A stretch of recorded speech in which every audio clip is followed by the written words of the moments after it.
একদিন এক লোক তার বউয়ের সাথে তুমুল ঝগড়া হলো। রাগের ক্ষোভে সে বাড়ি ছেড়ে বেরিয়ে পাশের জঙ্গলে গিয়ে এক গাছে চড়ে বসলো। সে সিদ্ধান্ত নিল আর কখনোই বউয়ের হাতে রান্না খাবে না। তার বউ অনেক অনুরোধ করলো, কিন্তু লোকটা একেবারেই অনড়। বউ বুঝতে পারলো সে না খেয়ে এক সময় দুর্বল হয়ে পড়বে, তাই তার প্রিয় খাবার সুস্বাদু পোলাও আর গরুর মাংস রান্না করলো। এরপর খাবারটা নিয়ে গাছের নিচে রেখে চলে গেল, যাতে স্বামী চাইলে লুকিয়ে খেতে পারে।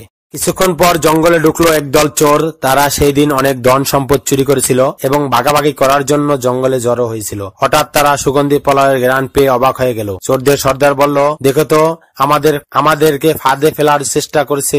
এই পোলাওয়ে নিশ্চয়ই বিষ মিশানো হয়েছে। তারা খাবারের উৎস খুঁজতে গিয়ে দেখতে পেল গাছের উপর একজন লোক বসে আছে। সন্দেহ হলো এই লোকটা নিশ্চয়ই তাদের ধোঁকা দিতে চাচ্ছে। চোরেরা লোকটাকে গাছ থেকে নামিয়ে বলল, বাটপার কোথাকার, আমাদের বিষ মাখানো পোলাও খাওয়াইয়ে মারতে চাস? আগে তুই নিজেই খেয়ে দেখ। লোকটা ভয়ে পেয়ে বলল, ভাই, এটা বিষ মাখানো না, এটা আমার বউয়ের হাতে রান্না করা পোলাও। কিন্তু কথা বলার সাথে সাথেই সর্দার এক জোরে থাপ্পড় বসিয়ে দিল, বউয়ের রান্না বুঝি, তাহলে খা।